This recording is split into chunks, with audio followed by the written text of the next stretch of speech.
Do you remember ActRaiser for the Super Nintendo? When discussing classic games for the Super Nintendo, ActRaiser often comes to mind. ActRaiser is an early SNES game that is, still to this day, very unique in its gameplay. It combines elements of city building simulation and side-scrolling action, two genres that typically don't go together but works remarkably well in this case. There was just nothing like it at the time, and still, there is nothing like ActRaiser today. ActRaiser was first released in 1990, early in the Super Nintendo's life. 1 year later, it was released in the US. We in PAL regions had to wait another 2 years. It was a time when the 16-bit era had just started, and developers took risks to evolve the new gameplay with increased power of the more powerful consoles. ActRaiser is a game that really did that with a huge success and holds up much better than expected. ActRaiser was developed by Quintet and published by Enix. Quintet later went on to make more appreciated games like Soul Blazer, Illusion of Time or Gaia depending on where you live, and one of my favorite games of all time, Terranigma. Such a fantastic game that I hope I can cover one day. When talking about ActRaiser, there is a chance people will mention the soundtrack. The music in ActRaiser is outstanding, and there is a good reason for that. The music is composed by Yuzo Koshiro, known for the soundtrack in the Streets of Rage series among others, and is considered one of the most influential and respected video game composers and innovators of all time. ActRaiser's soundtrack covers everything from the outstanding main theme that sets the right mood, the action-filled music that gets your blood pumping, and the ominous and eerie tunes that convey an uneasy and isolated feeling, to the calm and relaxed tunes giving you a moment of well-deserved meditation.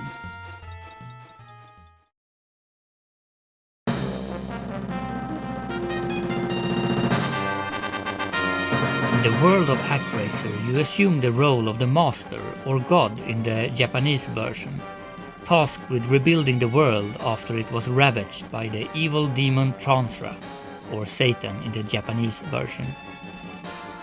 Outside Japan, Nintendo was wary of religious references. Despite not being an actual god, you embody the powerful role of the master. In the final battle before the game begins, the master was defeated by Tansra and his 6 minions, forcing a retreat to his Sky Palace to heal his wounds. Subsequently, he fell into a deep sleep. During this period, Tansra and his minions seized control of the world, dividing it into 6 regions, each ruled by one of his minions.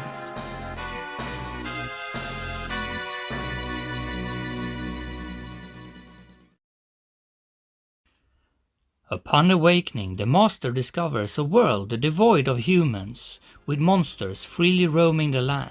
The master must regain his power, vanquish Tansra's minions, and reclaim the world.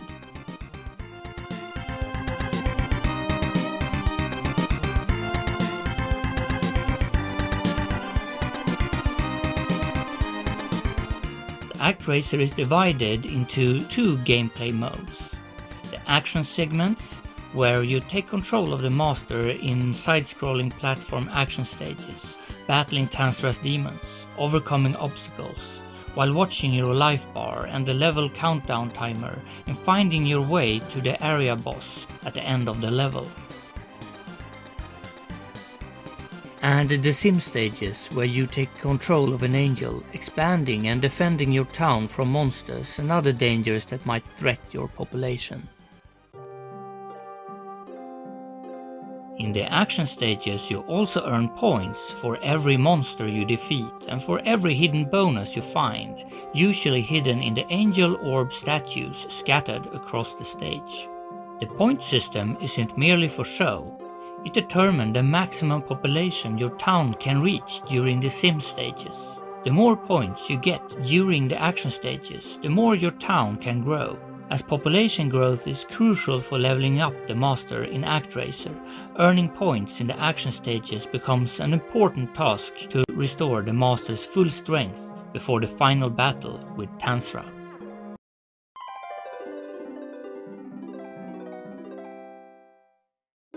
Paths in the action stages sometimes split, requiring you to choose a route.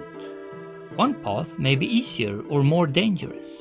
Some paths offer more points than others, sometimes prompting multiple replays in order to discover the optimal route through the level.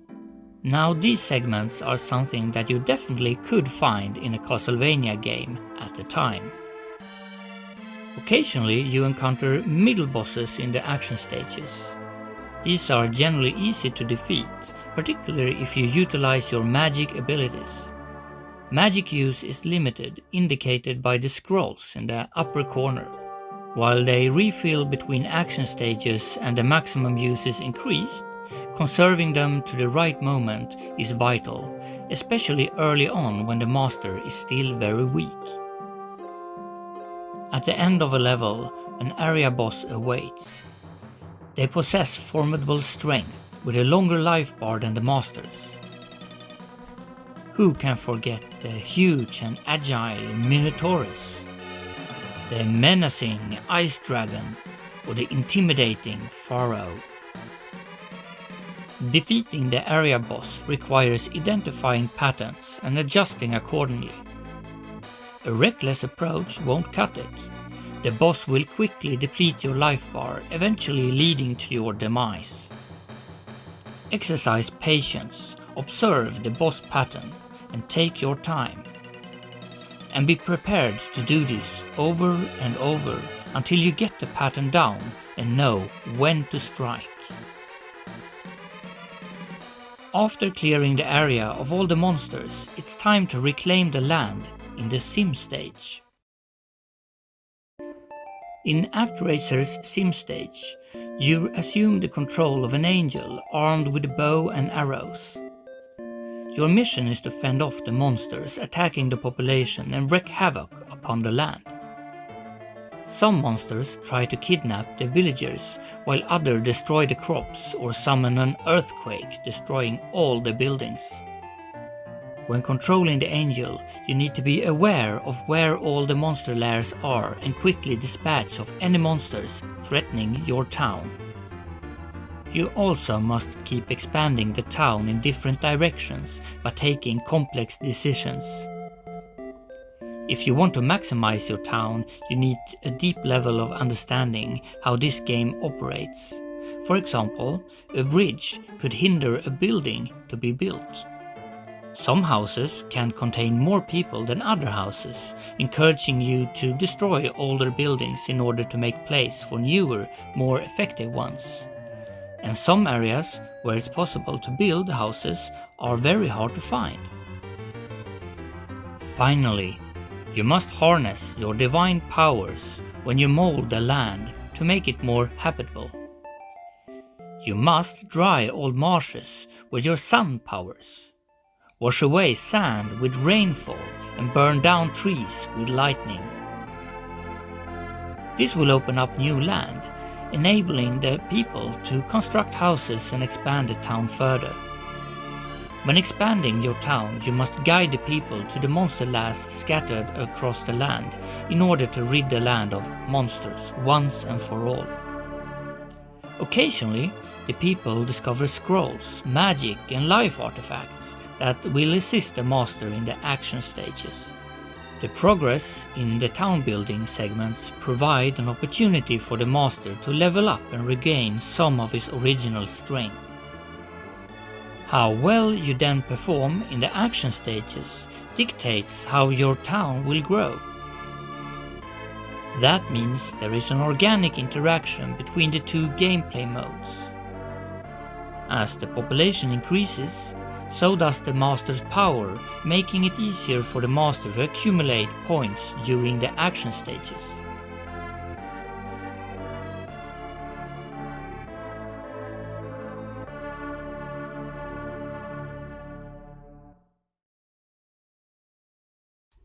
ActRaiser also received a sequel titled ActRaiser 2. Unlike its predecessor, this game focuses solely on action and platforming. In ActRaiser 2, the developers completely removed the sim stages that was so characteristic of the first game, because who wants dull sim stages between the action? As it turns out, everyone does. That decision was very polarizing. ActRaiser 2 is widely regarded as one of the most challenging Super Nintendo games, up there with Super Ghouls and Ghosts and Castlevania Vampire's Kiss or Dracula X. The enemies take more hits, the level design is heavier on platforming, and the controls are tough to master.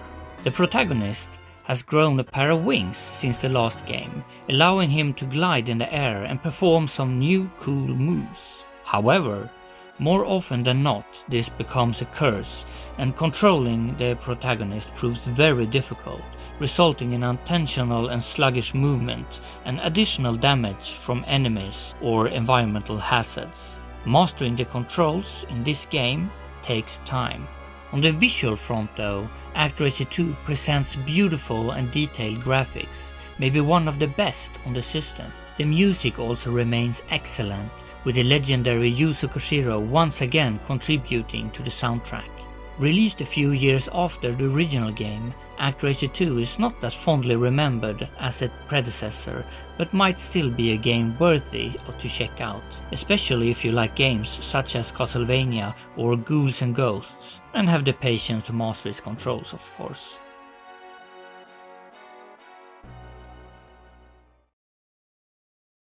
I should also mention that ActRaiser received a remake for various platforms titled ActRaiser Renaissance, which garnered mixed opinions, while others found the changes to be too much of a departure from the original game. The game retains most of the unique gameplay elements that made the original special, but introduces modifications to the sim mode. The new development team deepened the sim events, turning them into levels resembling more like a tower defense game, intertwined with a story around the town hero. Rather than spending just a few minutes in the sim mode, you will find yourself investing more time here than in the action stages. Some appreciate the changes, and I understand why. Personally, I enjoyed the remake, although I still have a preference for the original game.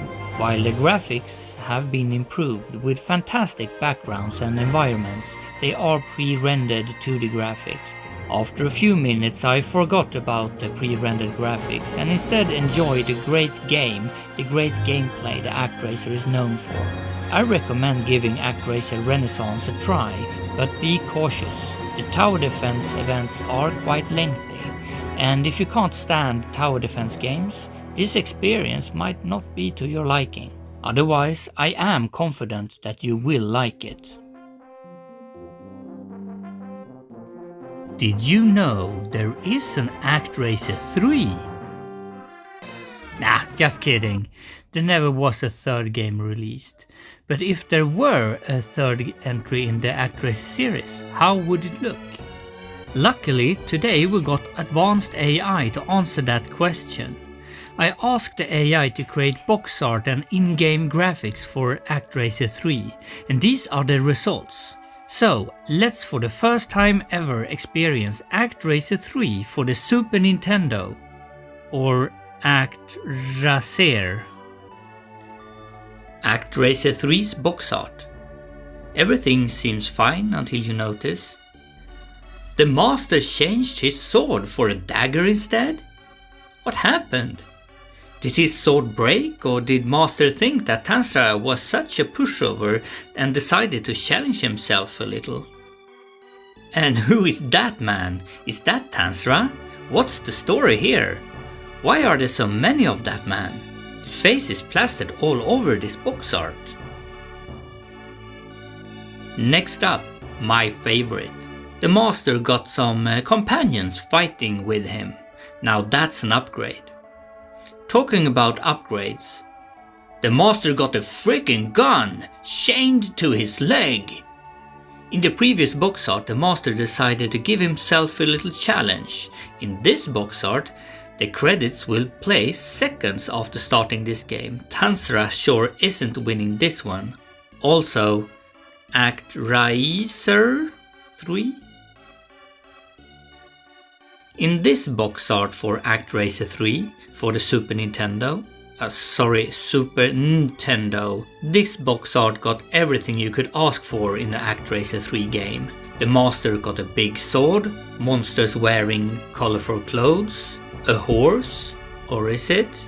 Looking carefully, is that really a horse? I don't know. And a girl? Is that the angel? Got no idea. Anyways, it's great. There is just one problem. How do you know it's ActRaiser 3? It just says 3 on the box. Are you supposed to know that it's ActRaiser based on the monsters, the horse or the big sword? Are ActRaiser that popular that you don't even need to write ActRaiser on the box? There are so many questions. Next up, the gameplay. Here's the master fighting some monsters in the stage with some monsters. Doesn't scream ActRaiser though. I wonder how the scene will play out. Here's another picture of a stage. Seems like a village and a castle. An evil castle? How do I know that? The castle got a face. Yeah, it's pretty interesting. Is the castle alive? Is the castle a person? The next in-game picture feels like a Castlevania 4 picture for some reason. If Simon Belmont switched his whip for a sword arm. Yeah, that's right. It's a sword that's both an arm and a sword combined. A sword arm. Everyone missing the sim mode in ActRaiser 2 will be glad to hear that it's back in ActRaiser 3. Here's a picture of a town. Seems that you got more options, like a SimCity game.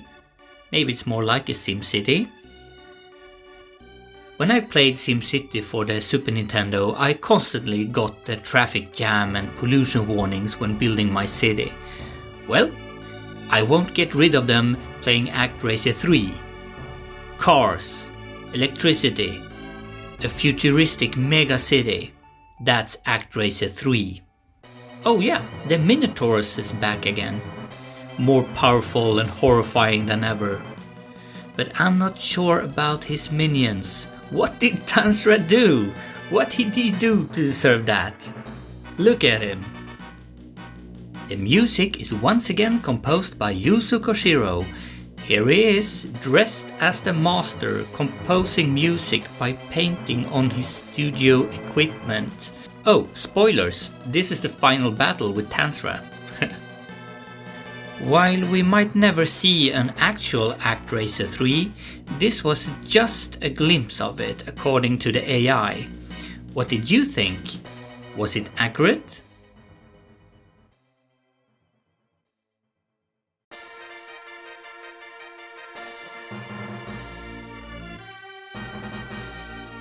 ActRaiser is a unique and challenging game that combines elements of city building and side-scrolling action adventure. If you like either genre, you should give ActRaiser a go. It can be challenging, but with the right strategy, enough patience and careful planning, you should be able to foil Tanzra's plans once and for all and free the population from his grasp. If you want to play ActRaiser today, you need to hunt down an original cartridge of the game, since the original game has not been re-released at this time of writing.